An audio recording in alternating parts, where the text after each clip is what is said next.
Welcome to JK Tells a Story, where real-life dramas unfold.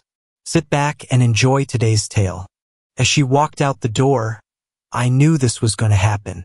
It should have happened a long time ago. I'd been seeing signs of it for months now. She had been distant, annoyed, or confrontational no matter what I said or did. There were very few good times during these months.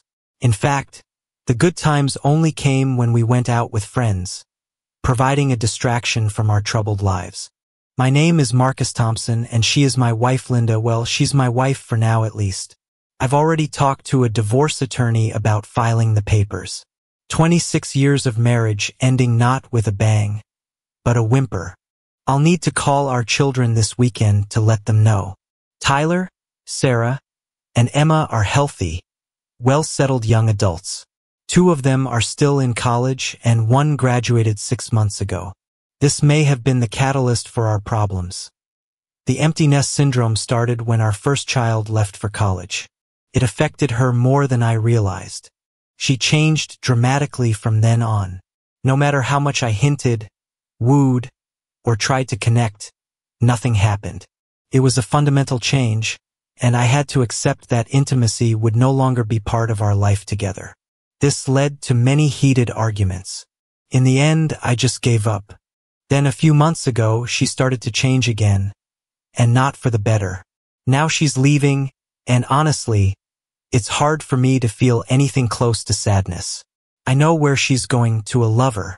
She hasn't bothered to hide it from me, spending time with some guy 10 years younger than her. When I first noticed this latest change, I knew something was happening. Sure, it bothered me, but perhaps not as much as it should have. I had to know the truth, so I asked around. I work 50 to 60 hours a week at Dayton Medical Center as a facilities maintenance engineer. It's a great job, though sometimes I have to respond to emergency calls at odd hours. When medical equipment fails that the maintenance techs can't figure out, I'm the one who has to get it running again. Dayton, though Ohio's 6th largest city, still feels like a small community in many ways. I prefer it to big city living. Not much happens here without someone's knowledge. If you ask around, someone knows someone who has seen something. Only a week after I started asking questions, my younger brother Derek came back to me with a grim expression. Derek works as the purchasing director for the Dayton School District, so he has connections throughout the educational community and beyond. "You were right, Marcus," he said. "What did you hear?" "She has lunch with a guy at least once a week. Carol, one of her coworkers, is my friend's cousin. She said it's been going on for at least 3 months. He picks her up from the parking lot, and they come back an hour later." Linda works at Lincoln Elementary School as an administrative assistant. She's been working there for about 15 years, returning to work shortly after our youngest went to kindergarten. I have to admit that for a 48-year-old woman, she still looks good and doesn't even look 40. I'm sure that's why she attracted Bradley Foster, the same guy who's been pursuing my wife. He sells educational supplies for Ohio Educational Solutions, making regular rounds to schools throughout the district. He's been calling on schools in the Dayton area for about 8 months now. I checked him out when Derek brought me up to speed. Bradley Foster, divorced with 2 children, ages 7 and 10. From what I understand, he cheated on his wife, she found out, and divorced him 4 years ago. I guess cheaters don't mind encouraging others to cheat. Linda left under some excuse about going away alone for a spa weekend to take a break from the tension between us. Alone, what a joke. I know she's going to be with him, and not just for a few hours like 2 weeks ago when she took the afternoon off. Carol called Derek, who called me when he found out Linda was taking the day off. I took the day off too and followed her. She drove to the Holiday Inn, and guess who was waiting for her? That's when I called my divorce attorney and started the process. She was supposed to receive the summons during her spa weekend. All I had to do was call when the family tracking app on her SUV showed she'd stopped at the final destination. We'd installed the app for safety purposes when the kids were driving, and I'd never removed Linda from it. Some will say I should have confronted her about what was going on, but after 3 long years of no intimacy, you start to wonder if it's worth it. It's not that love is dead, you just wonder if love is enough. You start thinking that maybe you'd both be happier with someone else, or even alone. For her sake, I hope that's the case. I've always been someone who can find happiness in almost any situation. Why go through life focusing on the negative when there are so many good things happening every day? So I sit here with my phone in hand, tracking her progress as she goes to meet her destiny. I am excited and a little anxious about going to Cincinnati. I'll spend the next 2 nights with Bradley, my friend, and more than friend. He understands me. He listens without judging or trying to fix me or my problems. He doesn't demand anything from me, so I consider everything I give him as a gift, no pressure, no expectations, no pleading like my husband Marcus would do. He just doesn't understand that when a woman begins going through changes, she doesn't want or need intimacy like she did in her 20s. She needs someone who will listen and just love her for who she is. Bradley has been that person for me for the past 3 months. We started going out to lunch together and talking. I could talk to him about anything. He listened and made me feel special, like I was more than just a mom or an administrative assistant. 2 weeks ago, he asked if I could get away for an afternoon to do something fun. I knew what he was hinting at. He'd been suggesting a closer relationship for the past month, mentioning how he likes to be attentive to a woman's wants and needs. The fact that this guy, 10 years younger than me, was showing attention made me feel alive again. I agreed to take Thursday off. He booked a room at the Holiday Inn. I was nervous, of course, but I figured this was someone who knew me and cared about me. When I arrived, Bradley invited me into the room and we sat and talked for a while. "Linda, you always look so put together," he said. "Professional but elegant. I don't know how your principal gets any work done." I blushed and giggled a little. He's so charming, and I'm glad he noticed my efforts with my appearance. Then he leaned over and kissed me. I thought, when was the last time Marcus kissed me like that? I knew it had been years. What happened next? Well, I wanted to get home before Marcus did, so I got up, took a quick shower, and got dressed. "Do you think we could go away for the weekend?" Bradley asked. "I could book the Riverside Inn near Cincinnati. We could enjoy the view, nature, and each other's company. The fall leaves are just reaching their peak." "That sounds wonderful, but I don't know what to tell my husband." "Tell him you're going away for a spa weekend. You need to get away and be yourself." Is he really such a difficult person that he would deny you a little vacation? "I don't know if he'd even notice," I said, thinking about how our relationship had deteriorated lately. "Okay, I'll schedule it for 2 weeks from this Friday." "That sounds perfect. I love spending time with you," I said. "And you know I love spending time with you," he replied. I left thinking that we would be together again in a couple of weeks. I drove straight home, arriving at the usual time. Of course, Marcus wasn't there. He always works late. I felt a pang of guilt when I walked through the door. This was the house I shared with my husband. As I walked through the living room toward the kitchen, I saw a large family picture hanging over the fireplace, then our framed wedding photo on the mantel. I stopped and looked at both pictures. What have I done? I thought to myself. I know Marcus and I don't get along, but is that a reason to? I can't do anything that will make him suspicious. I went to the bedroom and changed into jeans and a t-shirt, putting my clothes in the laundry basket. Then I went to the kitchen to start dinner. I decided to make one of his favorite dishes, stuffed pork chops and mashed potatoes. I remember that day vividly. It was the final nail in the coffin of our marriage. She stayed at the hotel room for over 3 hours. I'm not naive. I know what they were doing, but it broke my heart.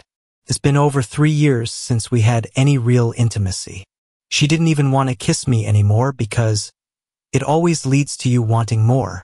The most I was getting was a quick peck, and that's not even counting hugs that I drove around the neighborhood after I saw her leave the hotel. I didn't want to go home. I didn't know what I could say to her in the emotional state I was in. At 8:30, I pulled into our garage, turned off the car, and sat there for a minute or two. She opened the door from the kitchen to the garage as I was getting out. What were you doing? Didn't you just pull in a couple minutes ago? She asked. Talking on the phone, I said, and the lying began. I made dinner, but it's getting cold. You should call when you're going to be this late, she said irritably. Sorry. A problem came up at the medical center that I didn't know how to handle. I may be staying late at work a lot in the near future. It wasn't a lie. I didn't want to be around her. That was 2 weeks ago, and now she was walking out the door to go on her spa weekend. For the past 2 weeks, I had been coming home late every night, and on weekends I was doing yard work and getting the house ready for winter. We'd been like roommates, but not for long. As soon as she reached her destination, I would call my attorney. One of the nice things about living in a smaller community is that you get to know people. I had already spoken with him a couple days ago.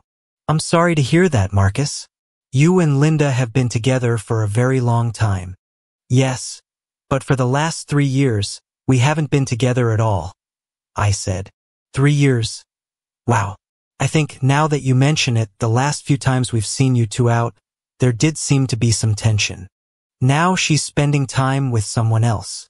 Half of me wants to hurt her, and the other half just says there's no point wasting energy on someone who doesn't love you anymore. I'm sorry, Marcus. So when do you want the papers served? Saturday, I guess. She's leaving Friday for her spa weekend. I'll know where she's staying by tonight. I'm tracking her through our family safety app. It's over a 3-hour drive from Dayton to Cincinnati, where Bradley has booked our room at the Riverside Inn, so I grabbed fast food on the way. I arrived a little after 9. Bradley must have been watching for me because he came out as soon as I pulled into the driveway. The realization that he was waiting made my heart flutter. I thought you'd never get here. I was afraid Marcus would stop you from taking your spa weekend. He doesn't control me, and there's no way I'd miss this. I've been looking forward to it since we talked about it 2 weeks ago. They just opened an ice cream parlor in the dining area. Let's go socialize and then we'll get your things. Bradley suggested at IT was another sign that Bradley, unlike Marcus, wanted more from our time together. He didn't suggest heading straight to the room. After introducing ourselves to the hosts and other guests, we shared ice cream with cherries and whipped cream. I could tell Bradley was eager for our time alone by how much he touched and caressed my hand during the conversation. The Riverside Inn was lovely, and the hosts and other guests seemed very friendly. After we ate ice cream, we took my things to our room. It was probably the largest room available and overlooked the river. I imagined that tomorrow, in daylight, it would be stunning with all the fall colors. Linda's location stopped updating on the family app.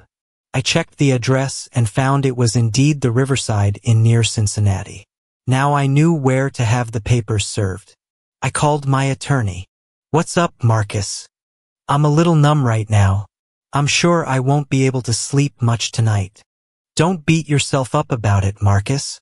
You're doing something about the situation. It's best to just let it go as much as possible and let the legal process take its course. 26 years. 26 years. Yeah, that's tough. Are you sure you want me to file? Are you sure you can't work it out? We haven't felt like a couple in years, and this just puts things in perspective. I'm sorry, Marcus. Thanks.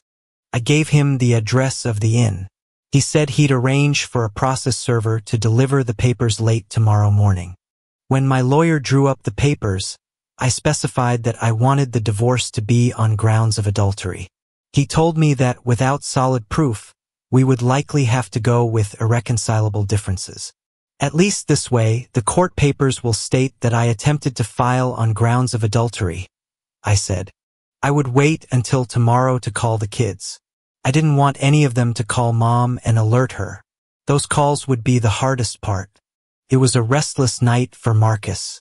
He only managed to get 2 hours of sleep. He kept thinking about Linda with this man, about what had gone wrong in their marriage. When they were younger, they didn't want to leave work to be together. Reality told them that work was necessary, but their thoughts, at least his, were always about coming home and being with her. When the kids came along, obviously their priorities changed, but they were still a team, just a bigger one. Now she had found another person to be her teammate. Their life together was over. This morning she would be served with papers, and they would each have their own legal teams, just on different sides of the courtroom, him with his lawyer, her with hers, fighting for whatever they could get out of the remnants of their life together. He lay on the bed and stared off into space. He hadn't even bothered to undress last night. He should probably get up, take a shower, and change into something presentable. Meanwhile, I woke up with Bradley feeling more relaxed than I had in months. I looked at the clock. It was 7:45. Bradley, we need to get up. We need to get cleaned up and go downstairs. Breakfast buffet is from 7:30 to 9. Let's skip breakfast and continue what we started last night, he said. I need to freshen up if we're going to. Well, I said. As I sat there, I found myself thinking, oh, Marcus, what's happened to us? I haven't felt this way with you in years. It used to be us against the world. I sank into reflection, remembering the wonderful events of my life, my wedding, the birth of my 3 children, vacations, graduations, and soon our son's wedding to the girl he's been dating since his junior year of college. The bathroom door opened and I wiped my eyes, fixing my makeup while Bradley got dressed. I couldn't look at him directly. I didn't want him to see the moisture in my eyes. Are you ready to go eat? He asked.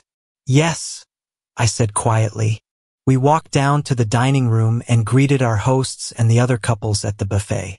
Everything looked delicious, though my figure reminded me to watch what I ate. We sat and ate in relative silence. Bradley tried to make light conversation, but my responses were subdued. I looked around the room. There was an older couple celebrating their 50th anniversary.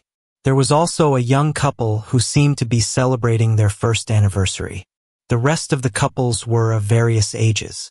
I noticed that Bradley and I were the only ones not wearing wedding rings.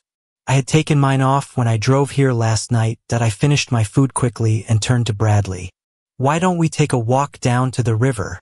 I want to take in the views and enjoy the colors. Sure, and then after lunch we'll drive through the countryside and have a late lunch somewhere along the way, he said as we walked along the riverbank. Bradley took my hand. It's so beautiful here, I said aloud, not necessarily to him but just to nature itself. Yes, it is, he said, but not as beautiful as you. I smiled. He'd been complimenting me and my appearance so much since he became a sales representative for his company in the Dayton area. He had made this 48-year-old woman feel young and attractive again. Let's go back to the room. I want to express my appreciation for this wonderful weekend, I told him. He looked at me with a huge smile on his face. We headed back to our room, and just as we were getting comfortable, I heard a knock on the door. I grabbed my robe and opened the door slightly to peek out. There stood a man in a suit, a legal process server. I opened the door a little wider. Can I help you? Linda Thompson? The voice sounded official. My heart raced as I thought of all the TV shows where an officer informs the next of kin of a death in the family. I'm here on official business, he said. My heart pounded. I thought about Marcus. Is Marcus okay? I whispered. Ma'am, you've been served, he said, handing me papers and taking a photo before walking away. What? I don't understand. What's going on? I repeated, completely confused. Dear God, I said, falling to the floor. Bradley looked out from the room. Look on the bright side, Linda. Now we can be open about this. We don't have to hide anymore. Dear God, I repeated. After a few minutes on the floor, I got up and picked up my phone. I tried to call Marcus, but the call went straight to voicemail. I got a call from the process server. Marcus, I served your wife. She was there with a guy, just like you said. Thanks for doing this for me, I said numbly. Are you going to be okay? He asked. I don't know. I'll call you later. I hung up the phone and turned it off. I didn't want to talk to anyone. I just wanted to think about my marriage and my future. Back at the inn, I needed to understand what was happening. I need to find out what hospital he's in, I babbled. He's not in a hospital, Linda, Bradley said, confused. You heard him. He said Marcus broke down and can't talk. That's not what he said, Linda. He said Marcus's heart is broken and he can't talk to you. I'm sure he can physically talk, he just doesn't want to. What he said was that you've been served divorce papers. You're going to be a free woman. I started thinking about my marriage and the future. It looked bleak. I hurriedly got dressed. What are you doing? Bradley asked. I have to go. I have to talk to him. Didn't you tell me you were more like roommates than husband and wife? What's the difference? He asked. I just have to talk to him, I said firmly. What about the room? I have it for the weekend, he protested. Well, enjoy it, I said, grabbing my bag and heading for the door.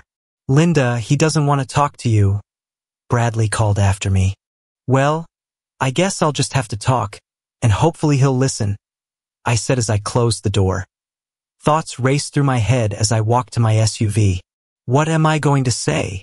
I asked myself as I got in and drove out of the parking lot.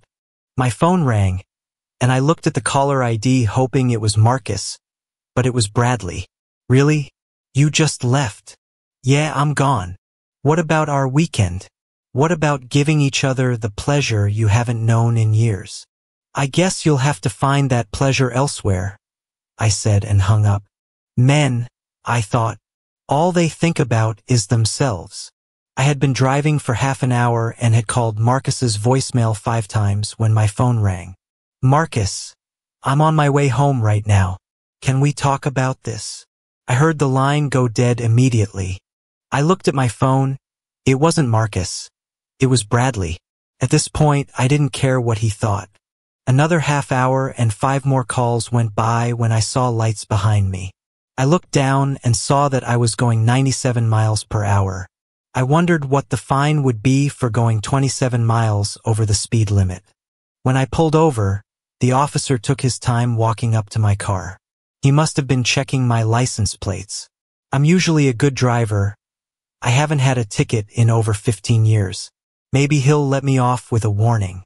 As he approached the driver's door, I rolled down my window.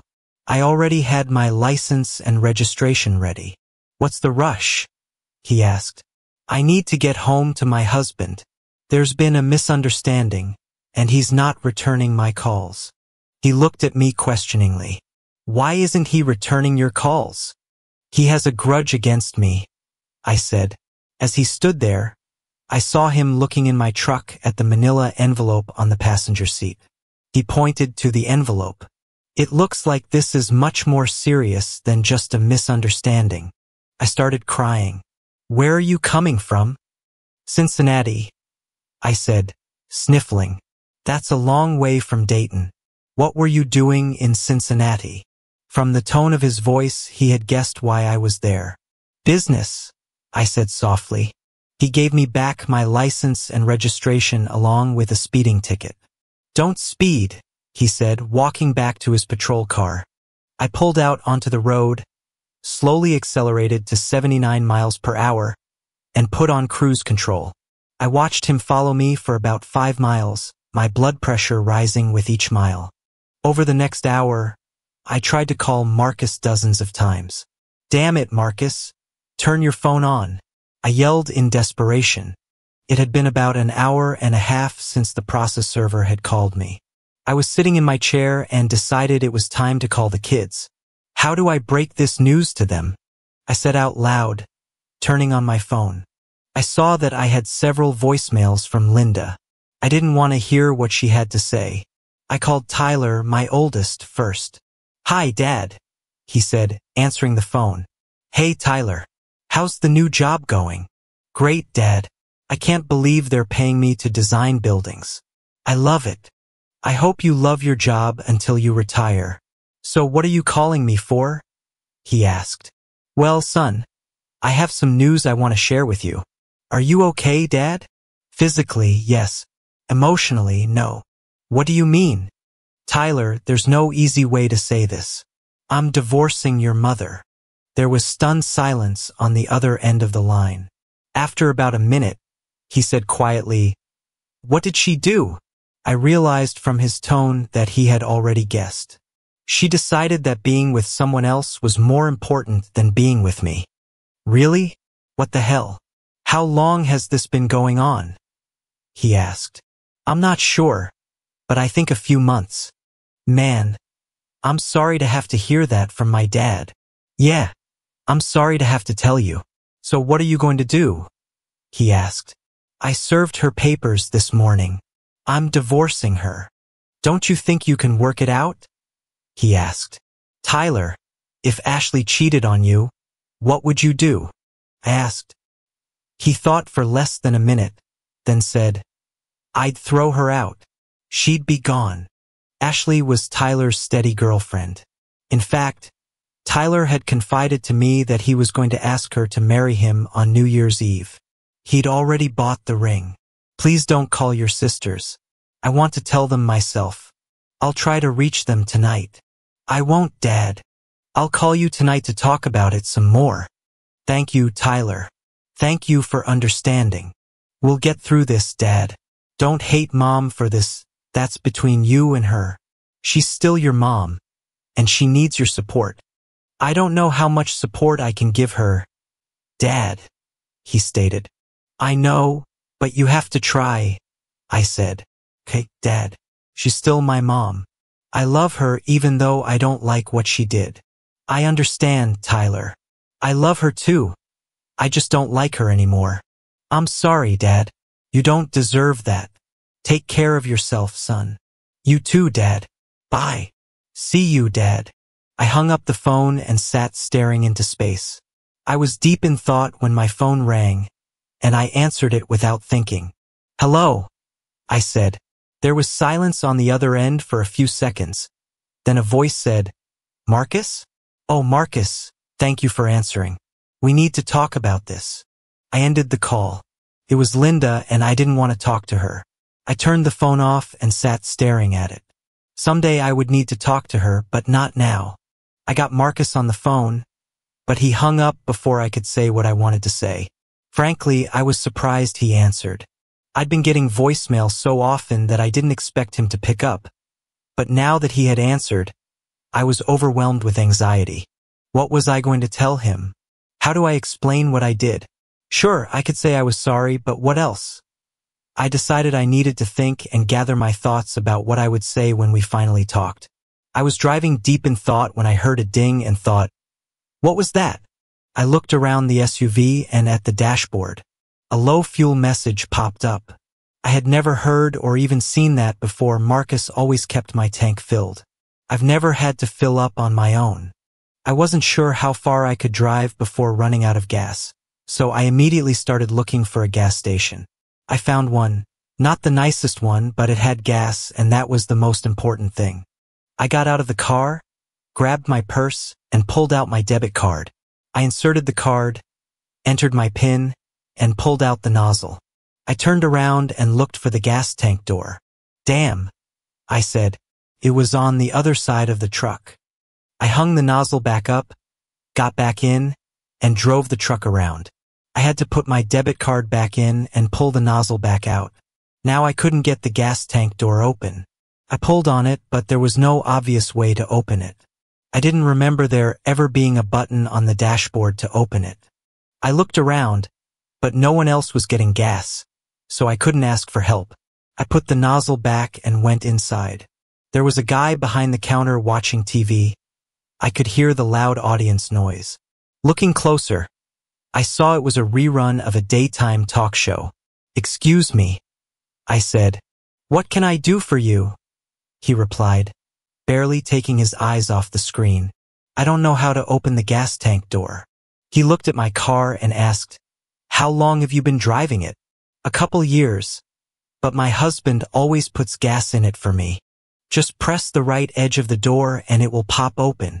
Suddenly the crowd on the TV cheered and booed. The guy behind the counter looked at the TV and said softly, what a piece of work. What? I said.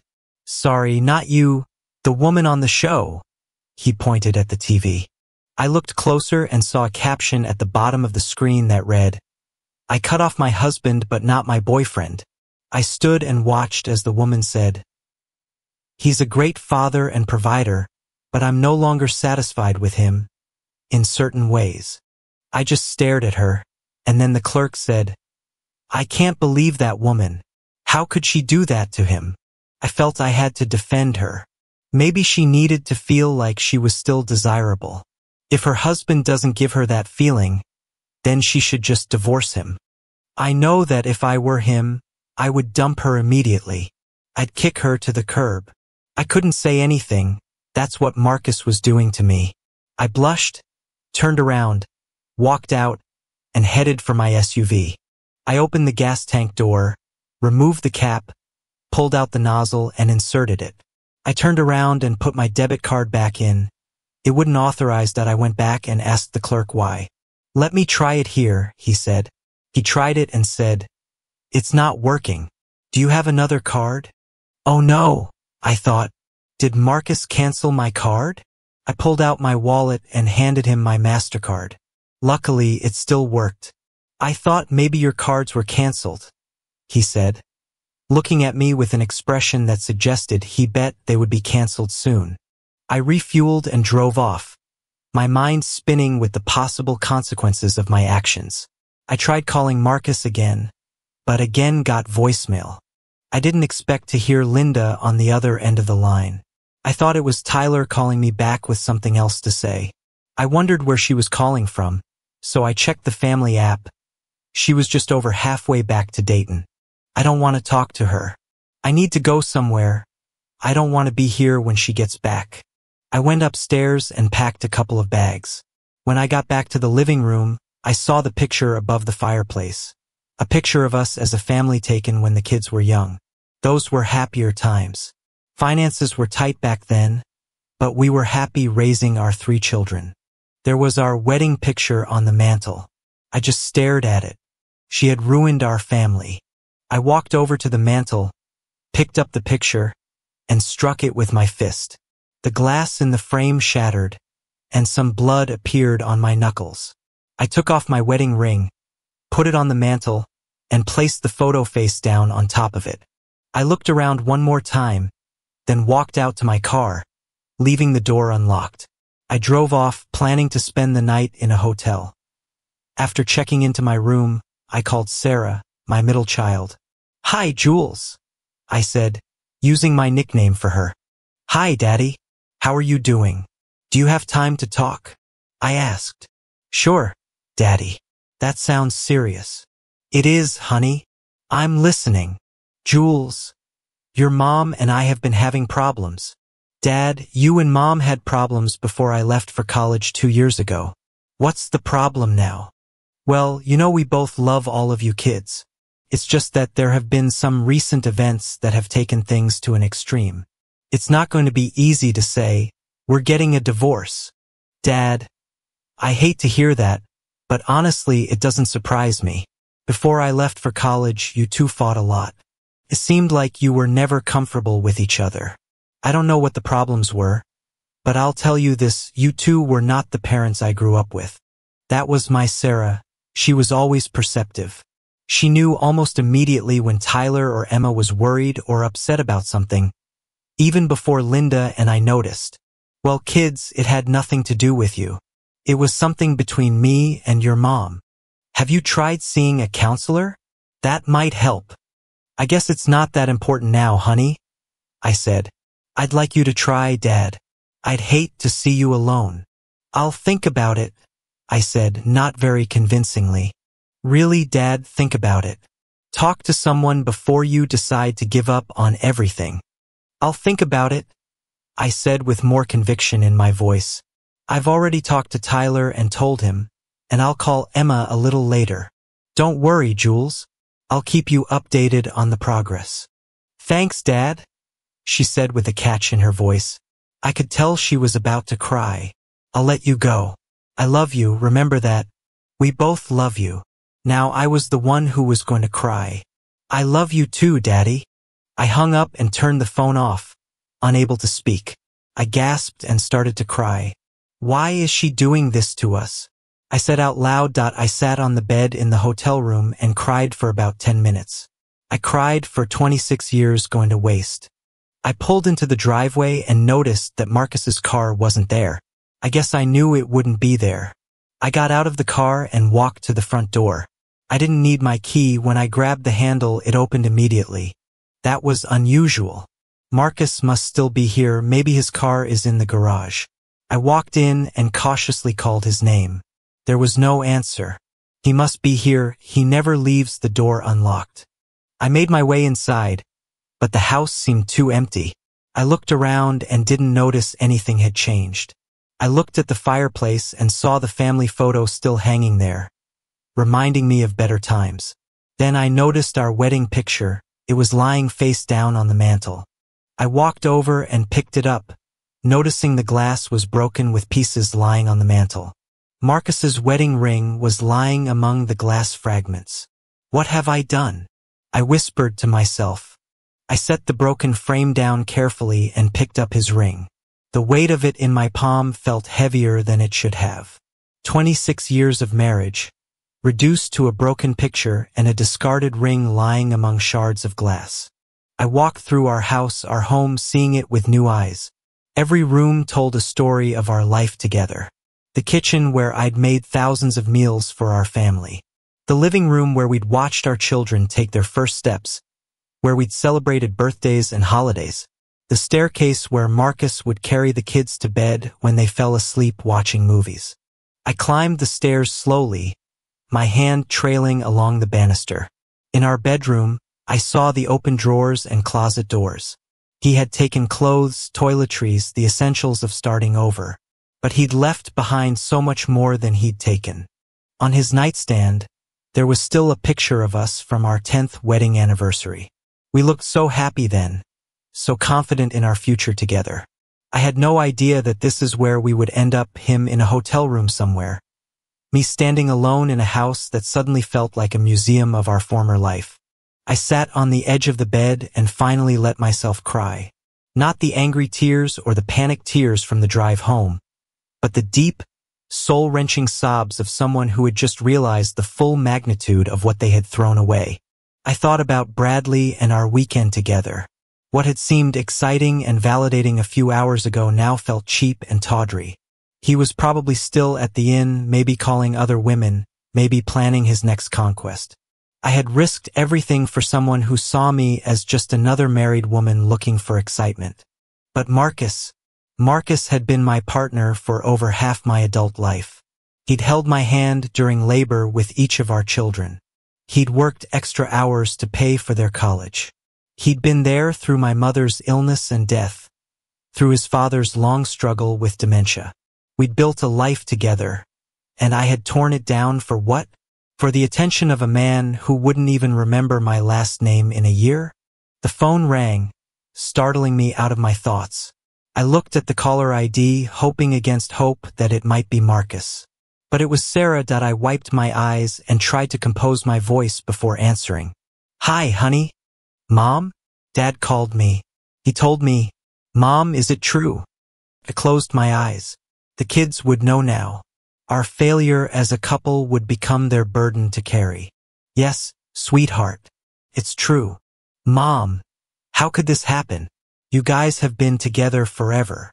I wanted to explain, to make her understand. But how could I? How could I tell my daughter that I had been so selfish, so needy for validation, that I had destroyed our family?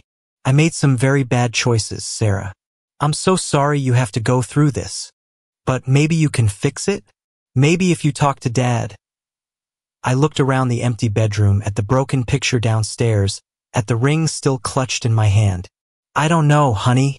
I don't know if this can be fixed." After I hung up with Sarah, I sat in the silence of our house and began to understand what Marcus had been trying to tell me for 3 years. A marriage isn't just about love. It's about choice.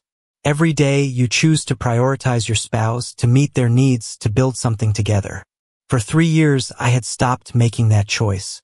And today, he had finally stopped making it too. The difference was, his choice came after years of trying to reach me. Mine had come from selfishness and a midlife crisis I was too proud to address properly.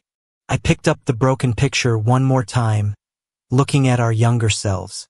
We had been so full of hope then, so certain that love would be enough to carry us through anything. But love without action, without daily choice, without compromise and sacrifice, that kind of love eventually withers and dies. I had let it die, and now I would have to live with the consequences. The silence of the house was deafening. After Sarah's call, I sat there holding Marcus's wedding ring, trying to process the magnitude of what had happened. 26 years of marriage, and in one weekend, I had reduced it to rubble. I thought about calling Marcus again, but what would I say? I'm sorry seemed so inadequate. Sorry for what exactly? For the affair? For the 3 years of rejecting him? For throwing away everything we had built together? The house felt like a tomb filled with memories of a life that no longer existed. Every corner held reminders of happier times. The kitchen table where we'd eaten thousands of meals together. The couch where we'd cuddled watching movies. The hallway where we'd hung pictures of our children's achievements. I went to the kitchen and opened the refrigerator, staring at the stuffed pork chops I'd made for Marcus just 2 weeks ago. He'd come home late that night, and I'd been angry about it. Now I knew why he'd been avoiding me. Had he already known about Bradley then? Had he been following me even earlier than I thought? The realization hit me like a physical blow. While I thought I was being clever and discreet, Marcus had been watching his marriage die in real time. He'd known about my betrayal and had been planning his escape while I was planning my next lunch with Bradley. I sank into a chair at the kitchen table and finally allowed myself to really think about what Marcus must have been going through. Not just the affair, that was bad enough, but the 3 years before that. 3 years of rejection, of cold shoulders, of being made to feel like his needs didn't matter. I tried to remember the last time I'd really looked at him, really seen him as my husband rather than just someone who shared the house with me. Couldn't. Somewhere along the way, I had stopped seeing Marcus as a person with feelings and needs. He had become just another obligation, another person making demands on me that I didn't want to meet. But Bradley had made me feel special, desired, young again. He'd listened to me and complimented me and made me feel like I was more than just a wife and mother going through menopause.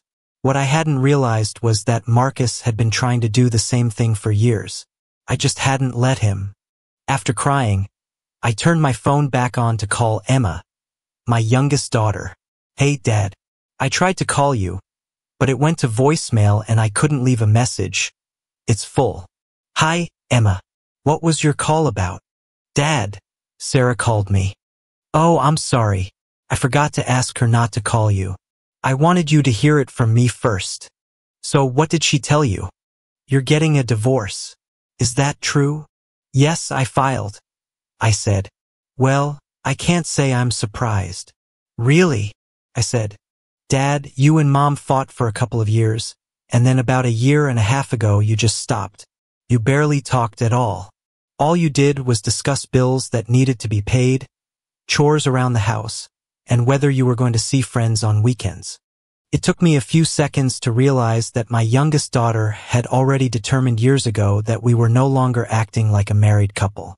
It came as no surprise to her that we were divorcing. She didn't even ask why or why now. Wow, I guess I didn't realize it was so obvious. I told her, Dad, we all know you both love us. I just don't know if you love each other anymore. If you do, you don't show it. Daddy, you have to do what will make you happy. I wouldn't want you to live in a loveless marriage for the rest of your life just because you're supposed to, or because of us kids. We're adults now. Emma, you always tell it like it is. Thank you, you made this decision so much easier. I love you. I love you too, Dad. I'll support you no matter what happens. I'll always be there for you. You're my daddy. I gasped. I have to go, I said.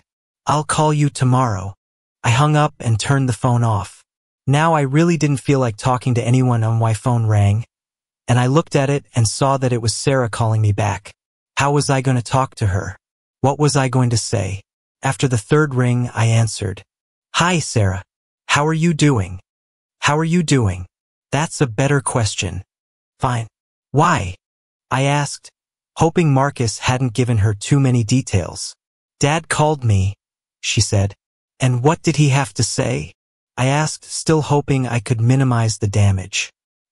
He said you're getting a divorce. I sighed. We're not getting a divorce. It's just a misunderstanding. Well, it sounded more serious when I talked to him. We'll get through this, I told her, trying to convince myself as well. Emma said he already filed papers, she told me.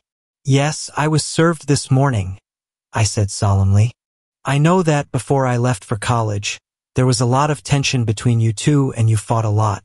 Emma said that after I left for college, you stopped fighting and hardly ever spoke. Did it really last that long? After years of fighting and tiptoeing around each other, it was nice not to fight anymore. We just went about our business, taking care of what needed to be done. I think you and Dad should go to counseling. It might help your relationship, she said. That sounds like a good plan. I'll discuss it with him if I ever get a chance to talk to him, I said. What do you mean? I keep trying to call him, and he doesn't answer. I'm home now and he's not here. Do you know where he went? Did he say when you talked to him? No, Mom. I thought he was home with you. No, he's gone. And if I know your father, he's gone somewhere I can't find him. I thought about where he might be, a hotel or a friend's house. I should check to see if he took a change of clothes. I had already seen the open drawers and empty spaces in his closet. Sarah, I need to try and find your father. I'll call you if I find him. If you hear from him, please tell him to call me. Sure, Mom. I'll call you tomorrow if I don't hear from him sooner. Thank you, Sarah. I love you. I know, Mom. I love you too. I wasn't really hungry, but I hadn't eaten all day, so I ordered pizza delivery. I thought about what Emma had said. We hadn't been much of a couple for the last 3 years. Why couldn't I have gotten hormone replacement therapy? It would have helped with a lot of these problems. That's when it all started. My doctor told me it would help me through menopause, but I didn't want to take any medication. Even after Emma was born, I had to use protection because Linda didn't want to get pregnant and also didn't want to take birth control. When we were trying to have kids, I enjoyed the intimacy without barriers, so I decided to have a vasectomy instead. When the pizza arrived, I sat on the bed, watched TV, and ate. I can tell you there wasn't much worth watching on a Saturday night. My brain wasn't engaged with it, it was just background noise. Meanwhile, I turned on the TV but found nothing to distract me from my worries. My thoughts were spinning, and the TV became just background noise. As I thought about the empty closet and drawers, I felt everything start to fall into place. Strange, you'd think serving divorce papers would do that, but having an actual physical sign that my husband had left me meant that I wouldn't be able to just talk myself out of it. My marriage might indeed have come to an end. Tonight, I won't be sleeping in our bed, but in one of the kids' rooms. Oh God, I should call Tyler and Emma, try to get them on my side. Maybe if they all talk to Marcus, they can at least get him to talk to me, maybe even consider marriage counseling. I picked up the phone and called Tyler. It rang 4 times. Then someone answered. Tyler, it's your mom calling. You need to talk to her. I heard.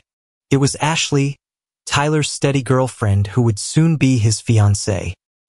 He had confided in Marcus and me that he was going to propose to her on New Year's Eve. I don't want to talk to her, I heard in the background. Tyler, get that phone. You need to talk to her, she said. Then to me, he'll be right there, Mom. Ashley had been calling me Mom for about a year now, ever since she and Tyler became serious. It had always made me feel good, but now it just reminded me of what I was about to lose. Mom, he said unemotionally. Oh, Tyler, you have to help me get your father to talk to me. I don't even want to talk to you. Why would Dad want to? He said. Oh my God. This could ruin my relationship with my son and also with my husband. I thought, Tyler, I don't know what your father told you, but I know we can work things out if he would just talk to me. I don't think so, Mom. Do you know where he is? If you can't reach him, I'm sure his phone is off. Well, if you hear from him, please ask him to call me.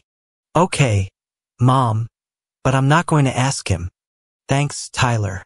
I love you. He hung up without even saying goodbye. Next, I called Emma. Hi, honey. How are you doing? I said when she answered, trying to keep the conversation light. I'm doing fine, Mom. How are you? She was trying to keep the conversation light too. I wondered why. Have you heard anything about your dad? I asked. Yes, he called me today. To be honest, Mom, I expected him to call me a year ago, shortly after I left for college. What makes you think that? Mom, you and Dad hardly communicated at all during my last year there.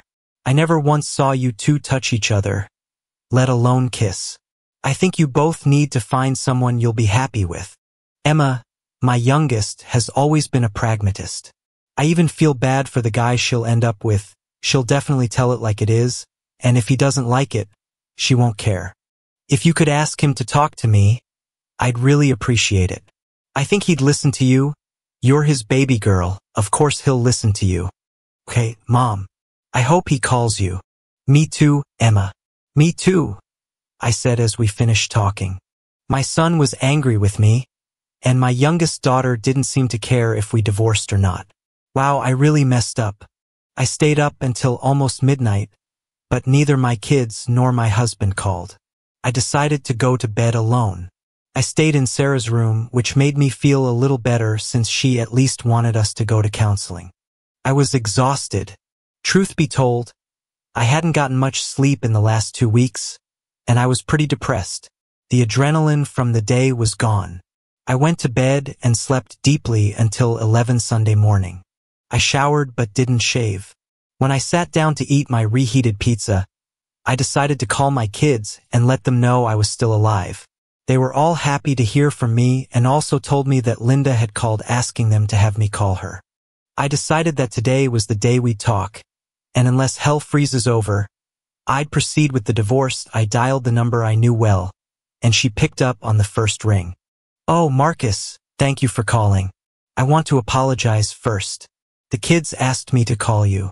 What do you need? I said unemotionally. I want to talk. Can we do that? We're talking right now. So talk. No, I mean face to face. Why don't you come home, and we can sit down and talk about it together? I thought for a second, then said, sure. I need to pick up a few things I left behind. That should have let her know how I felt about it. Can you come over at 2? She said, ignoring my last comment. Sure. And your lover will be gone by then. That should have pushed the knife in a little more. Oh, Marcus, I'm sorry, but there's no one else here. I'll see you at 2 then. I hung up the phone. I wondered if anyone was there now or had been before. Maybe I would do a little reconnaissance and see for myself. I got in my car and drove past the house. There were no cars in the driveway, but maybe he parked in the garage. I parked on a neighboring street and watched for about half an hour. No one came or went. Well, looks like she wasn't lying. I should probably shave before I go back, I said to myself. I went back to the hotel, shaved, dressed in a nice business suit, and even put on aftershave. Let her see what she threw away.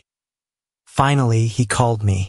He was brief, unemotional, and even made a vindictive comment, but he was going to arrive at 2. I had to get ready. First, I would make a nice dinner so we could talk over a meal, and then I would dress nicely so he could see what he was throwing away that I parked on the street to set the tone from the start. I don't even want to park in my own driveway. That's what it says. Why is he parking on the street? The driveway is clear. He could even park in the garage. I thought to myself as he walked down the driveway. I noticed he was dressed pretty well for an off day. Usually on weekends, he wears a t-shirt and jeans. I had to greet him at the door and thank him for coming. The door opened, and Linda stood there with a concerned, questioning smile on her face. She looked quite nicely dressed. Is this for me, or does she have a date tonight? I asked myself. Opening the door, I smiled at Marcus, but realized the smile probably looked strained. I was happy to see him but worried about what was going to happen. Why did you park on the street? Oh, and thanks for coming over, I said nervously. You're welcome, and I wasn't sure if there was anyone parked in the garage who might need to get out, I said. I saw an angry expression appear on her face. Great, my comment had the desired result. This was not going to be a pleasant encounter. Marcus had upset me with that comment, but I wasn't going to respond. I wanted this meeting to be pleasant so we could discuss our future together. If I had to put up with my husband's childish behavior, I would. Come in. I made dinner, everything is ready. Let's sit at the table. I'm here to talk, not eat. Can't we do both? We can have a nice meal while discussing our problems. No, I'm not hungry. I have somewhere to go as soon as we're done, I said. Okay. I lied. I didn't have anywhere to go, but she didn't need to know that. So that's why he's dressed up like that, I thought to myself.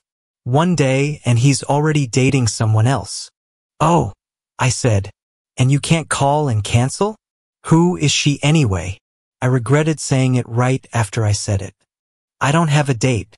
I don't go on dates when I'm married, unlike someone I know. I told her. That upset me. Oh, damn, I thought to myself. I just blew this meeting. How could I say that to him?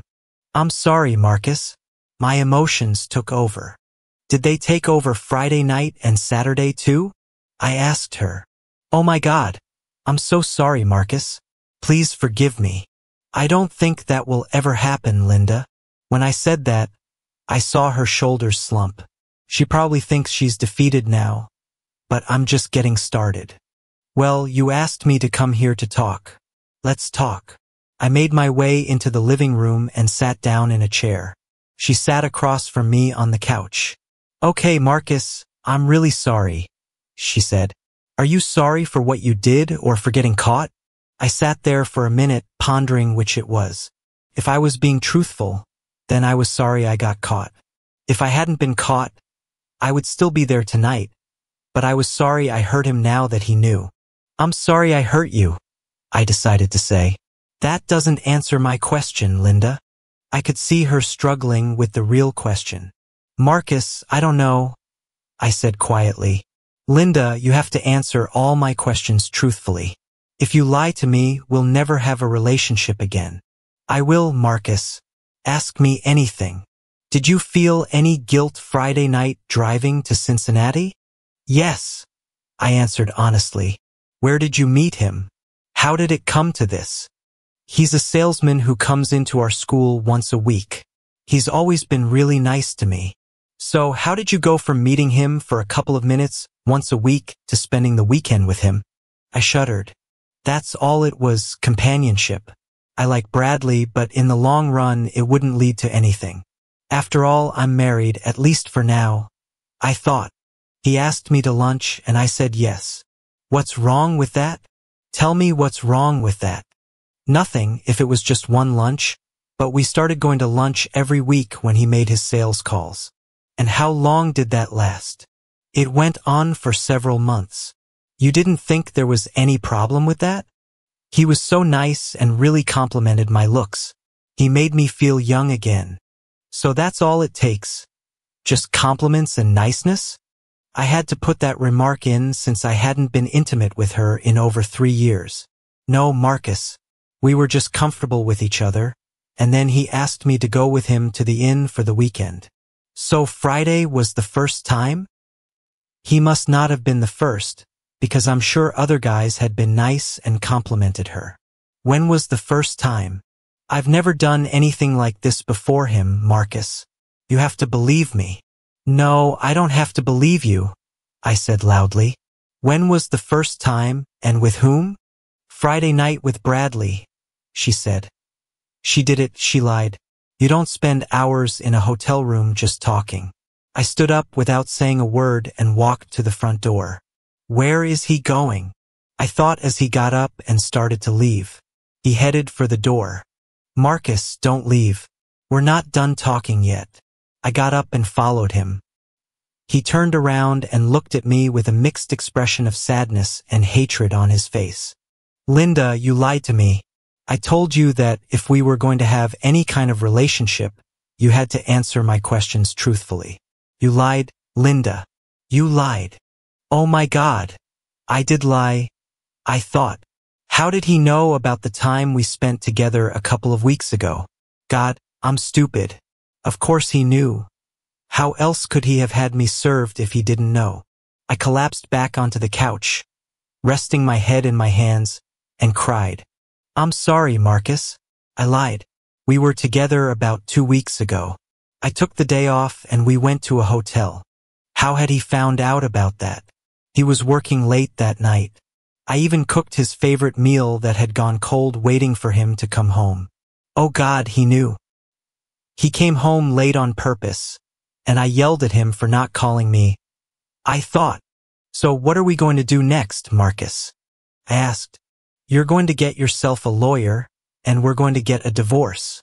So you're going to ruin a good marriage over this? Yes, 26 years of marriage, but only 23 good years. Marcus, it's been 26 years. He couldn't even remember how many years we'd been married. Yes, but only 23 years of a good marriage. The last 3 have been a waste of my time. Now I was beside myself. He thought the last 3 years had been a waste of time. How could he think that? I jumped up. Screw you, Marcus. Not the last 3 years, he said. What do you mean? I mean, we haven't been intimate in over 3 years. Is that what this is about? Physical intimacy? Yes. You can give it to someone else, but not your husband, who you've cut off for over 3 years. How many conversations, discussions, and arguments have we had because of that? I reflected. We had had many arguments about intimacy. No real closeness for over 3 years. I didn't want or need him when menopause hit. I begged, tried to be romantic, and even pleaded with you. But you told me to get over it. Well, I guess that's what I'll do. Get over it. I'm just sorry I waited so long. So you're giving up on our marriage? Emma noticed it long before I did. She just told me yesterday that I have to do what makes me happy, and that I can't live in a loveless marriage just because that's what I'm supposed to do. So you're throwing away our marriage? What do you think we should do, Linda? Sarah thinks we should go to counseling. I think that's a great idea. For what purpose, Linda? So that we can live happily ever after until death do us part? Nice. I remember those vows. I also remember, forsake all others. Did you forget that? Or does it not matter? As far as I'm concerned, once you've broken your vows, all the others don't mean a damn thing. But I still love you, Marcus.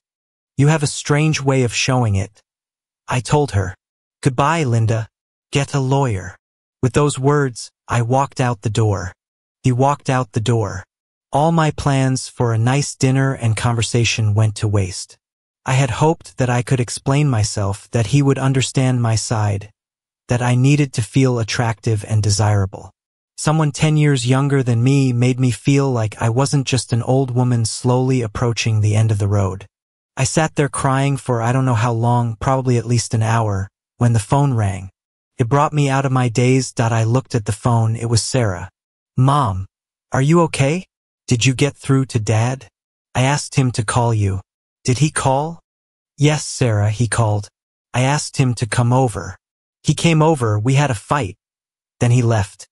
Oh, Mom, I'm so sorry. Did he even tell you why he was filing for divorce? I already knew why, Sarah. He just said it straight out. So why? I had to face facts. Sooner or later, everyone would find out, and there was no reason to try to hide it. I cheated on him, I said in a quiet voice. What? Mom, how could you? I knew you and Daddy didn't get along, but how could you? I'm sorry, Sarah. I know we fought a lot, but I still love him, and now he's gone. Maybe he just needs time. Maybe you can work it out with the help of a counselor. I'd like to think so, but I don't hold out much hope. Your dad is a proud, stubborn man. He'll never forgive me. So because of his male ego and pride, he's willing to throw away your marriage? I've thought that too, but honestly, it hasn't been that kind of marriage for the past few years, and it's all my fault. I started crying harder and dropped the phone. Mom! Mom! Mommy! Sarah screamed. I picked up the phone. I'm sorry, honey. I dropped the phone. Mom, I'm coming home. Maybe I can talk to Daddy, and we can work things out. Honey, I think this is a waste of time. I don't care. I'm coming home. I'll see you in a few hours. My daughter was about to come home from college to try to talk her father into taking his cheating wife back. What had my selfish need to be wanted by some other guy done? It had caused my life to fall apart, and my family was paying the price. I just talked to Sarah. She's coming home from college to try to save this marriage. Can't be saved anymore. 3 years of putting up with Linda's rejection is what turned me away from our marriage, and the fact that she gave another guy what she denied me all this time was definitely the match that lit the fuse to the destruction of this marriage. I don't usually drink, but right now I felt like hitting the nearest bar. I turned off my phone and walked out the door of my hotel room. Let them try to find me. I spent a couple of hours sipping beer. I wasn't drunk, but I wasn't in pain either. I set the alarm on my phone for 6 a.m. and then listened to my messages. There were a couple from my wife, the usual apology nonsense. Then there were 2 from Sarah asking if we could meet tomorrow after I got home from work. I wasn't going to work. I had things to do. I had to meet with a lawyer and take care of some banking issues. For now, I was going to sleep it off and hope I didn't have a hangover in the morning. I didn't get much sleep. I did fall asleep, though, as I was exhausted from the events of the weekend. I woke up to the smell of bacon. Marcus always made breakfast on the weekends. Was this all a dream, or more like a nightmare? Was it really Saturday morning, and I was still happily married? Then Sarah called from downstairs, and I realized the nightmare was real. I got up, called work, and asked for a personal day. There was no way I could go to work today. I had things I had to do. Together with Sarah, I had to plan how to get Marcus back. I also needed to get the other 2 kids on my side, as well as Ashley. Marcus liked her and thought she would be a good match for Tyler. Breakfast was good. I had hardly eaten anything yesterday. The food I made for Marcus went into the refrigerator as leftovers. I think Sarah and I will share them. I called Emma and Tyler and left messages for them to call me. Emma was undoubtedly in class and Tyler was at work. I called Ashley. She worked in retail, so she had Mondays off. Hi, Ashley. This is Tyler's mom. Do you have time to talk? Sure, Mom. She had been calling me that for a year now. It made me feel good to know that she liked me and felt comfortable enough to address me that way. How's Tyler? He's upset. Doesn't even want to talk about it. Ashley, could you ask him to call me? I need to talk to him about his father. What's going on, Mom? I did something that upset his father, and now he wants to end our marriage. Oh no, I can't believe it. You've been married for over 25 years. I can't believe you can't work it out. Love conquers all, I think. We can work it out if Marcus gives us a chance. That's why I'm calling. Could you call Marcus and just talk to him? Tell him how much you'd hate it if we got divorced. Sure, Mom. Another day at work, business as usual. My boss pulled me into his office. Linda, what's going on? You don't seem like yourself. Problems at home. I'd rather not get into them, I said. Well, don't let it affect your work. If you need to take time off to sort things out, let me know. No, I'll be fine. I'm sorry. I'll focus on my work, I said. Okay, thanks. I need the Linda I'm used to relying on, he said. The rest of the day I focused on work. It really helped me forget about my problems for at least a little while. Thursday at work, I looked at my watch. Bradley usually stopped by around 11:30 on Thursdays. What was I going to tell him? What would he say to me? When he walked in, I felt uncomfortable. He looked at me without any emotion on his face. He walked in and talked to my boss. It was normal business. He was discussing the week's order and future needs. When he walked out and closed the door, He looked at me and said, "I can't believe you just left like that." "Sho, not so loud. Why don't you want anyone to know? Have you made up with your husband? Let's not talk about it here. Meet me at lunch and we'll talk about it," I said quietly. I didn't want my boss or anyone else to get any ideas that I would meet him at lunch and tell him that this whole thing was a mistake, that we shouldn't have done it. "Okay, I'll see you at our usual place." "I take it you're driving yourself?" "Yeah, I'll be there at noon." I got out and drove to Romano's, our usual spot downtown. He was sitting there in a booth when I approached. He smiled and said, "Have a seat." I sat down and said, "Bradley, I'm sorry about last weekend. It was a mistake. I shouldn't have agreed to it." "So you didn't enjoy it?" "Yes, it was enjoyable," I said, remembering how much attention he had given me. "So what are your regrets?" "It was a mistake. I'm a married woman, and it could cost me my marriage. You said yourself you were more like roommates. It doesn't sound like it's costing you much." "Well, I have to try to make things right." "So I got dumped halfway through a weekend I paid over $400 for, and you're apologizing?" I looked at him. I hadn't seen that side of him yet. What did he want, for me to pay him back for the room? "Don't look at me like that," he said. "You know exactly why we were going there. I expected to spend the whole weekend with you, and I thought you wanted to spend time with me. Not just," I said, getting up and getting ready to leave.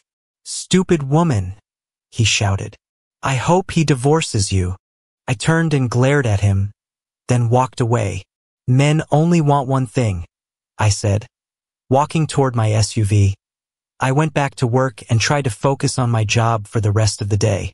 I got a call from the private investigator. He said my wife met with Bradley for lunch, but it didn't last long. They had an argument and she left. It won't change anything in the long run, but it made me feel better. Maybe she really regretted her decision. From what I observed, it looked like she was ending things with him, the investigator said. She seemed upset when she left, and he looked angry. "Thanks for the report. Send me your final bill." "There's one more thing, Mr. Thompson. I did some background checking on this Bradley Foster guy. You might want to know he's got a reputation. He's been involved with at least 2 other married women in the past 6 months. Both of their husbands found out." "Really?" "Yeah. Seems like this guy has a pattern. He targets married women who seem vulnerable or unhappy. Your wife wasn't his first, and she probably won't be his last." This information hit me hard. Linda wasn't special to him. She was just another conquest. Another married woman he could manipulate with compliments and attention. That night, I finally got a call back from Emma. "Hi, Mom. Why did you call?" "Yes. Why did you wait so long to call me back?" "Sarah called me and told me why Dad is divorcing you." "How could you do that? I know you were unhappy, but why didn't you just ask for a divorce?" "I wasn't unhappy. I don't want a divorce. That's a strange way to try to save your marriage. I don't blame Dad. I hope it was worth it." "Oh God. Emma, you have to help me with this. I know he'll listen to you." "No, Mom, you're on your own." I was alone, sitting in an empty house, trying to figure out how to fix my mistake. Every day it looked more hopeless. My weekend was spent looking for an apartment. Sunday afternoon I found one that fit my needs. It was a 2-bedroom in case one of the kids wanted to stay over. I spent the weekend looking around the house, remembering all the good times we had, all the Christmases, Easters, birthdays, and Thanksgivings. Thanksgiving was only a couple of weeks away. Would we be together on that day?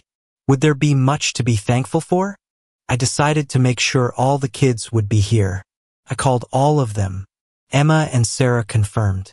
When I told them I would invite Marcus and asked if they would ask him to come too for the family. Tyler was a little harder to convince, but with Ashley in the background, he finally agreed. Now it was up to me to put my best foot forward to make this dinner bring back fond memories. On Tuesday, I received an invitation in the mail. It was from Linda, inviting me to Thanksgiving dinner at our house. I threw the invitation away. The only thing I was thankful for this year was that I finally made the decision to end this whole situation. Over the next 2 weeks, I moved into my apartment, picked up furniture from various stores, and set up a new home for myself. I also got a call from Emma saying that her mom had asked her to call me and invite me over for Thanksgiving.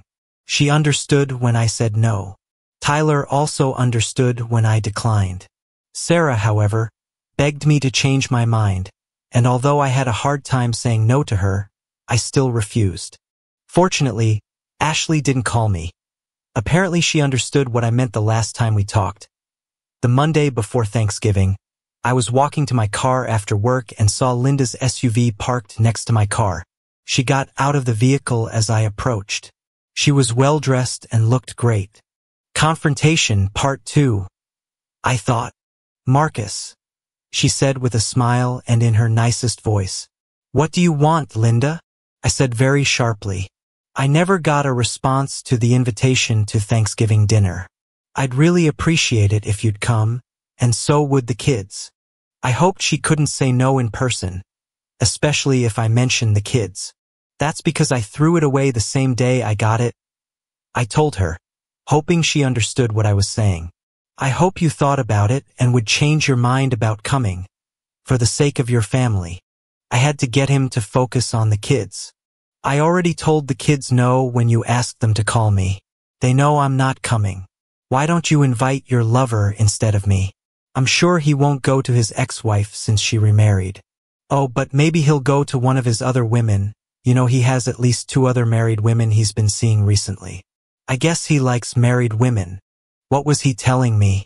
Bradley had other women besides me. He's not my lover. I've barely spoken to him since that weekend. I realized from the look on her face that she didn't know about the other women. The money I'd spent on a private investigator was worth it to see that expression on her face. Yes, I heard you had a fight when you went to lunch with him the following week. From the look on your face, I'm guessing he didn't tell you about his other conquests. Oh, Marcus, can we just forget about it? I'll never do anything like that again. Go through this so I can go home to a loveless marriage? No thanks. If you want, I can give you what you need. I had to make him forget that objection. Linda, I can't be intimate with you because I don't love you anymore. I'm sure you weren't worried about getting pregnant anymore, so he might have exposed you to something. If you haven't already, you should get checked out for your own good. Oh, damn, I thought to myself. Marcus was right because I knew I couldn't get pregnant. I should probably get tested. I made a mental note to go to my doctor. I'm sure what Marcus said is true. He probably has other women besides me. I'm so stupid.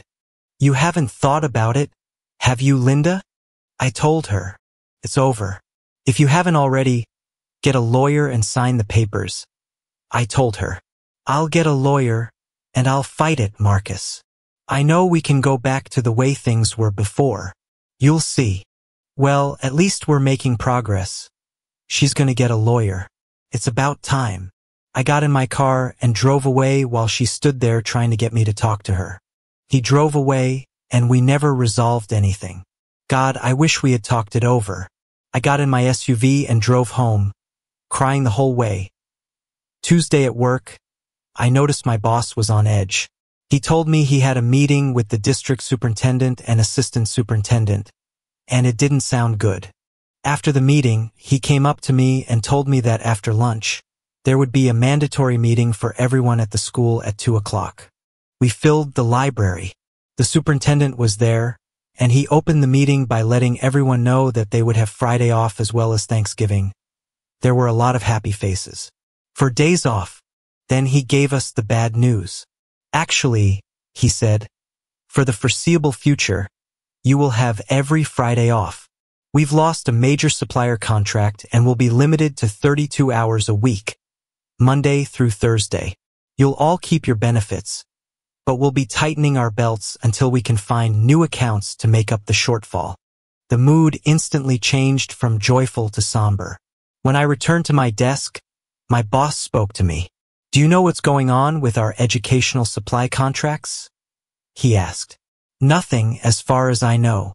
Is this related to Ohio Educational Solutions? Yes, the school district has decided not to renew our contract with them. They're going with a new vendor. It affects our supply budget significantly. I can't believe this, I thought.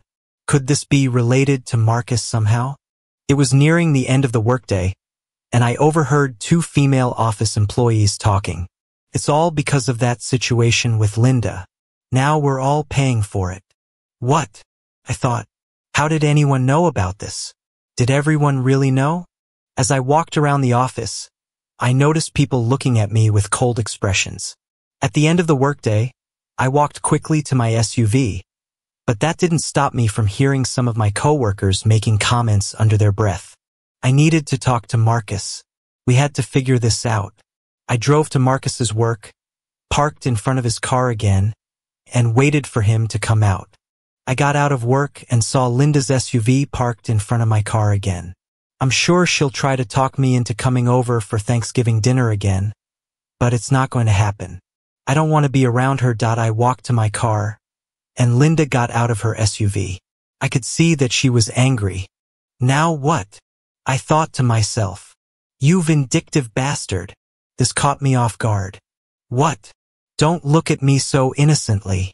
You're being spiteful, and you're going to ruin a bunch of people's Christmas just because you're mad at me. What are you talking about? I'm not ruining Christmas for anyone. The kids can see each of us individually. I'm not talking about our kids. I'm talking about the families of the people I work with. How could you get someone to refuse to do business with Ohio Educational Solutions just to mess with me? They're cutting back to 32 hours a week. That's going to really hurt a lot of people's ability to give gifts for the holidays, let alone pay their bills. I was surprised by what she said. I didn't do anything. I have no control over who the school district buys from. Then it hit me, Derek must have done something. Wow, and he hadn't even said anything to me. I didn't do it, but maybe your actions have unintended consequences. Maybe you should have thought longer about the effect your actions would have on the people around you. Screw you, she shouted. No, thank you. No more. I yelled back. I got in my car and drove off. She was still furious, but a small part of me felt satisfied. Maybe that's what she needed to realize the error of her ways. He was gone again. I was so angry with him that maybe it was for the best that we were getting divorced. How was I going to make things right? They were already talking about me at work. I'm sure it would be worse tomorrow. I drove home and walked into my empty house. I was starting to get used to it being empty, but I wished the kids hadn't moved away, that there was some life here. I had to make Thanksgiving a good one, despite their father's absence. I started baking pies to take my mind off my problems for a little while. I loved baking. I loved cooking in general.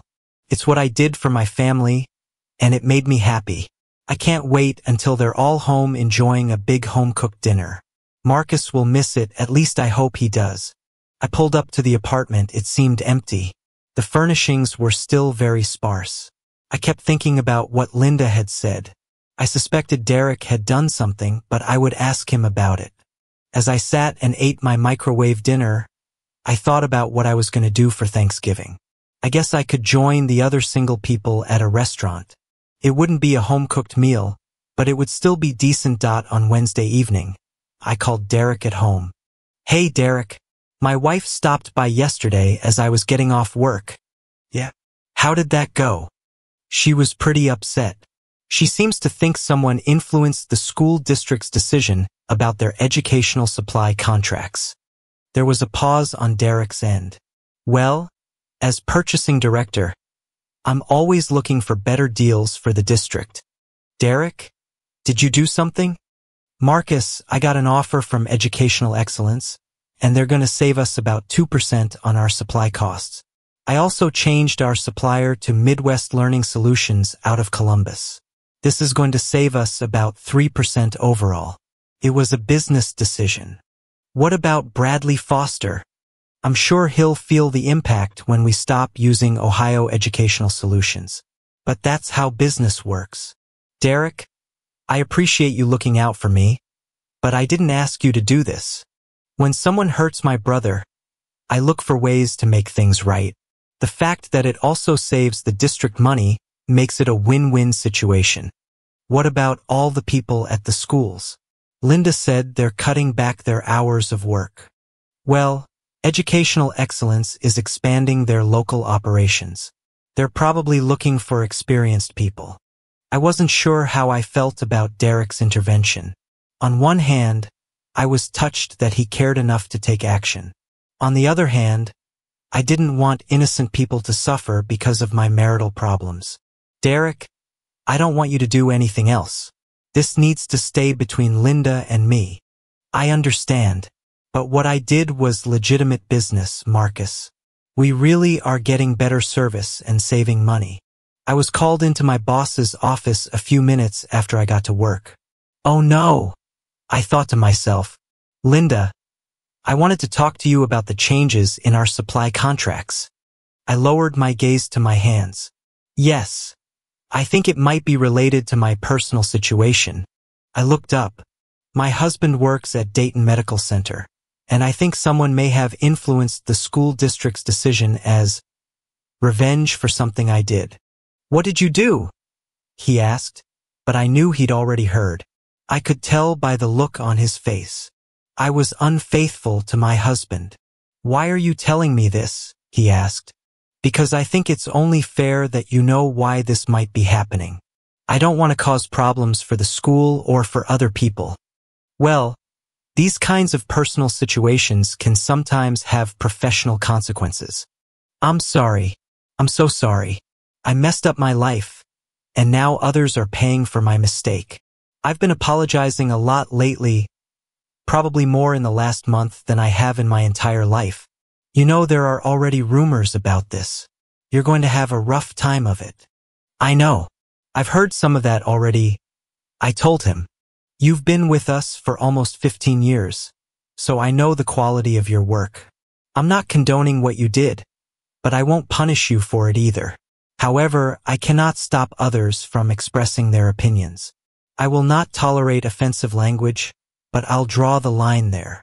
Thank you. I will do everything in my power to try and fix this. I promised him.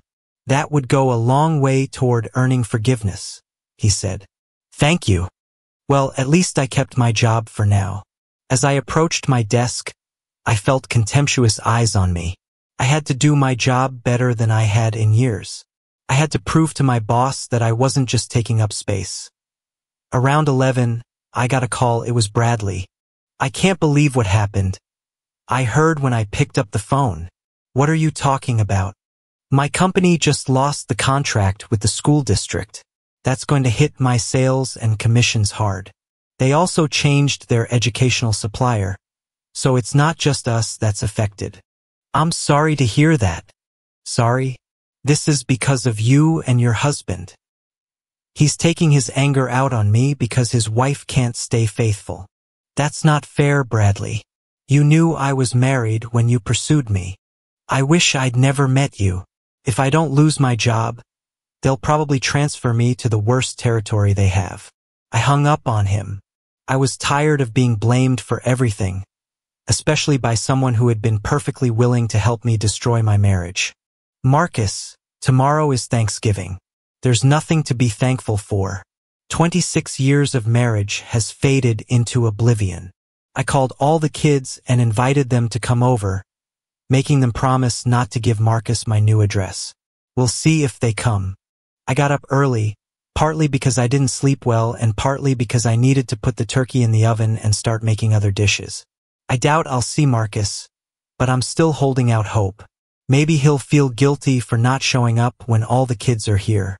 Around noon, the kids started arriving. The food was almost ready. Is Daddy going to come? Sarah asked. I don't think so, dear, but we can hope, I said. I'll call him and invite him again, she said. I knew it was probably a futile gesture. After 26 years of living with this man, I knew how stubborn he could be.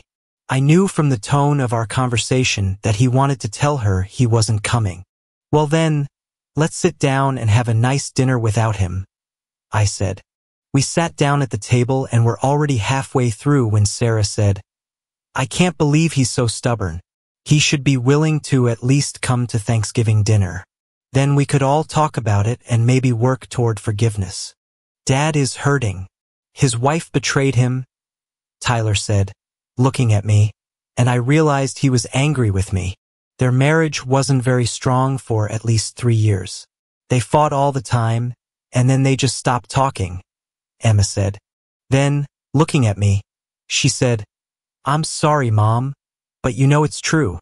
What happened, Mom? Tyler asked. Why did you two start fighting? Were you having problems then too? Wow, that hurt. My kids saw the destruction of our marriage and were wondering if I'd been unfaithful before. No, we were fighting about something else. I was faithful, well, until about a month ago. Why did you do that, Mom? Sarah asked. Well, like you said, your dad and I hadn't been getting along very well lately. We were more like roommates. One day, a guy started flirting with me and suggested we go out to lunch. I thought, what's wrong with that? So I went with him. We did this every week for a few months. Well, then one thing led to another and we became involved, I said, trying not to look them in the eye. And now you want to get him back? Just forgive and forget? Move on with your life like nothing happened, Tyler said. I know it's not that simple, but I'd like him to forgive me. I've apologized over and over again. He should forgive you, Ashley said. What? Tyler looked at her like she'd lost her mind. If he loves her, he should just forgive her, she said. How can you say that? Loyalty is the cornerstone of a good marriage, Tyler said. Love is the cornerstone. You can't build a relationship on fidelity alone, she said. You're right, love is the cornerstone. And if you love someone, there's no way you'll be unfaithful, Tyler replied. But love conquers all. If he loved her, he would have forgiven her, she repeated. So you think that if you cheated on me, I should just forgive you? If you loved me, you would forgive me. You're going to cheat on me? Tyler asked accusingly. I don't think so. I don't have any plans, but you can't predict the future, she replied. So you can't make a commitment and say you're never going to cheat on me? I can say I won't, but if everyone kept their word, we wouldn't be sitting here talking about divorce. Everyone would stick to their wedding vows, for better and for worse, in sickness and in health until death do us part, she said. What about forsaking all others? That too, she replied. You have to be willing to love and forgive those you love.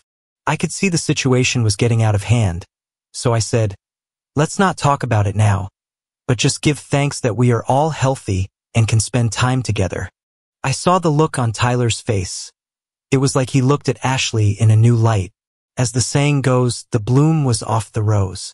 I'm sure they'll work things out, I said to myself hopefully. The kids stopped by after spending time with Linda. I was glad to see them. There was tension in the air. I hoped it would pass with time. I didn't talk about their mom. We just discussed school and Tyler's new job. My kids were adults now. They had their own lives. They weren't my kids anymore. How time flies. As they were leaving, Tyler put his arm around me and quietly said, Dad, I need to talk to you. I'll call you tomorrow. I smiled and nodded. I wondered what he was talking about. I spent the rest of the day watching football, reminiscing about past Thanksgivings. On Friday, I got a phone call. Dad. Hey son, how are you doing? Dad, I think I need to break up with Ashley. What? I said. Why? You've always been crazy about her since you first met her. Dad, the conversation at Mom's yesterday about the divorce. I was sorry to hear all the details. I hoped that your and Mom's problems wouldn't affect our children. Just because your mom and I couldn't make it work doesn't mean you should give up hope for your own relationship. Dad, we were talking, and Ashley kept saying that you should just forgive Mom. When I questioned her about what Mom did, it seemed like there was nothing wrong with it. She just felt that if it happened to her, then I should just forgive her too. When I asked her if she was going to cheat on me, she said, I don't think so, but I can't predict the future. I was shocked by that attitude. I know Tyler loves Ashley, and I believe Ashley loves him. Was she being realistic? Or was she just so hung up on love conquers all that it was almost a license to do anything? And, if you love me, you'll forgive me? Son, I think you two need to work this out. Go to premarital counseling or something, but I think you both need to be on the same page about this. You both need to go into marriage with a clear understanding that there are some things that, no matter what, you will never do.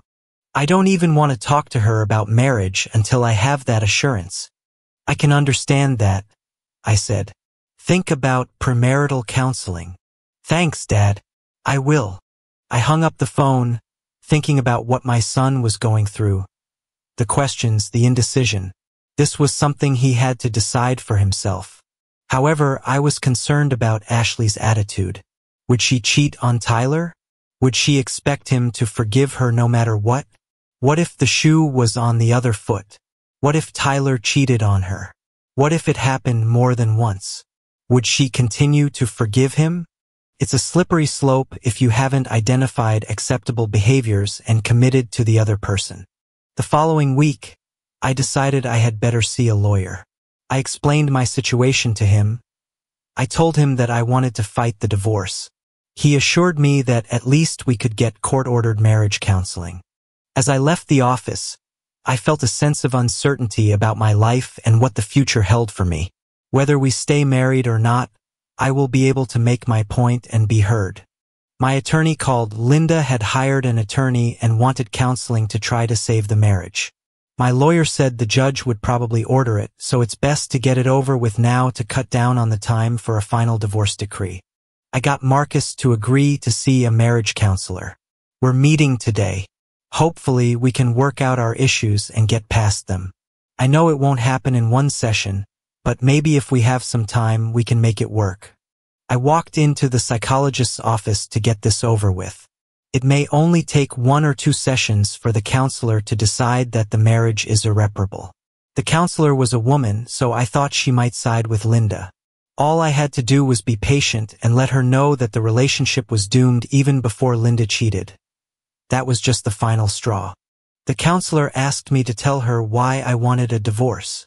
We are estranged from each other, and I don't feel the damage can be repaired. And what do you think that damage is? She asked.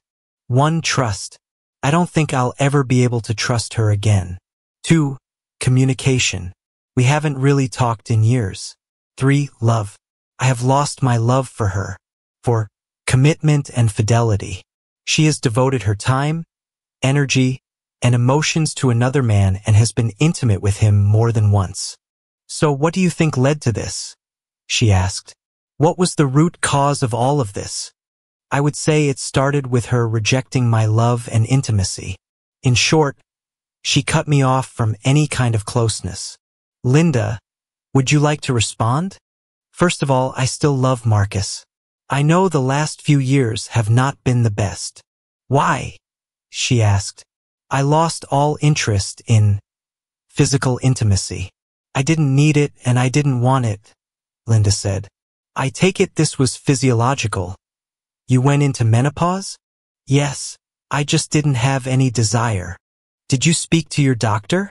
Did she prescribe hormone replacement therapy for you? I didn't want to take any medication, Linda said. Why? I don't like putting chemicals into my body. So you discussed it with Marcus?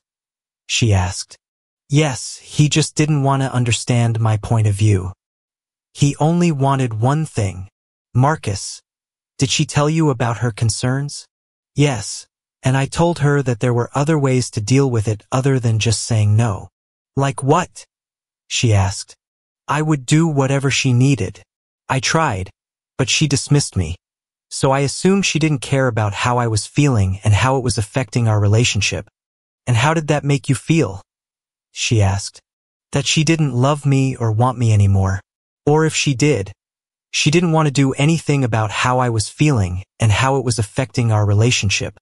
Linda, you stated that you loved Marcus, so why were you unwilling to address his needs?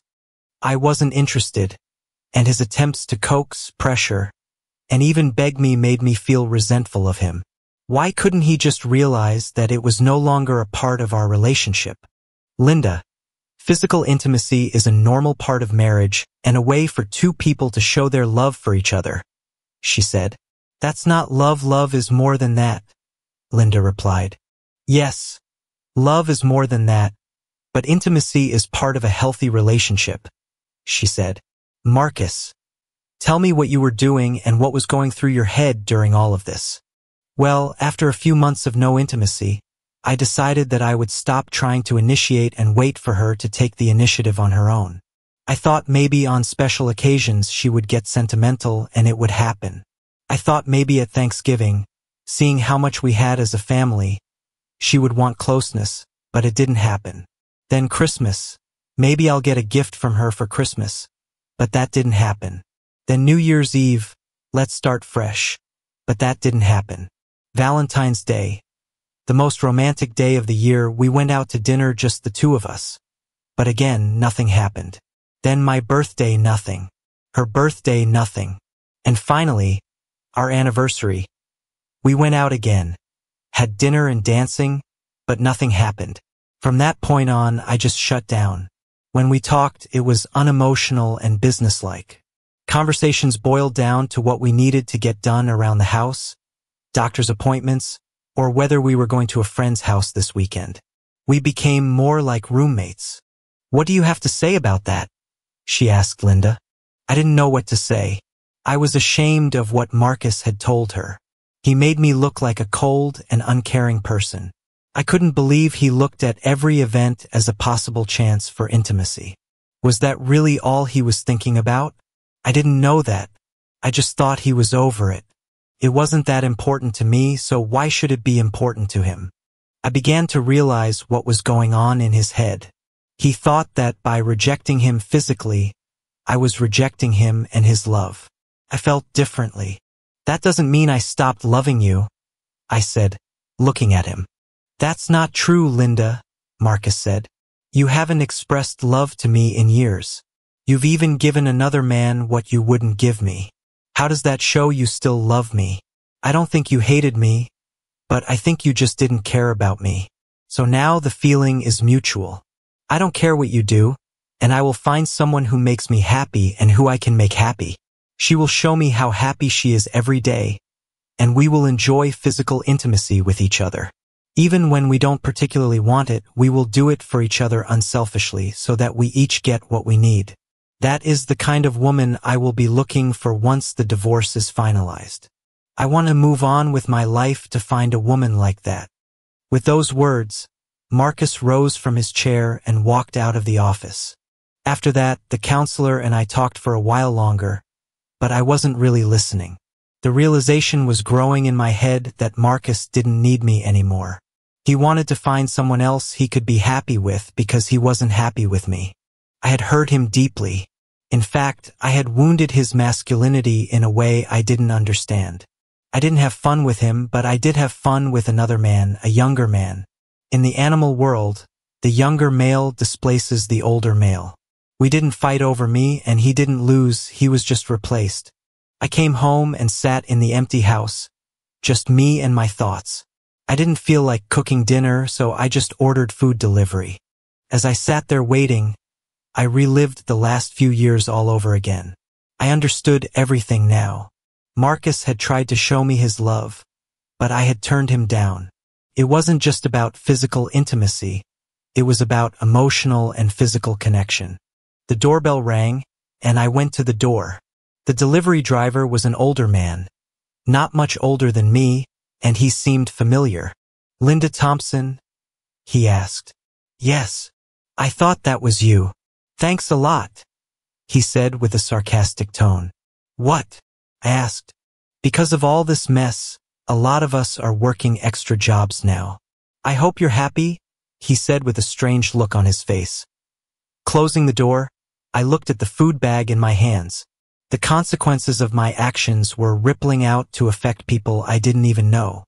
In the week since the contract changes, I had become the object of hateful stares and barely audible comments from coworkers. Being there was becoming unpleasant, but it was my fault. I deserved it. Well, this meeting didn't go as I expected. At least I was able to make my point. Perhaps this will lead to a series of counseling sessions. Oh well, at least I got some satisfaction.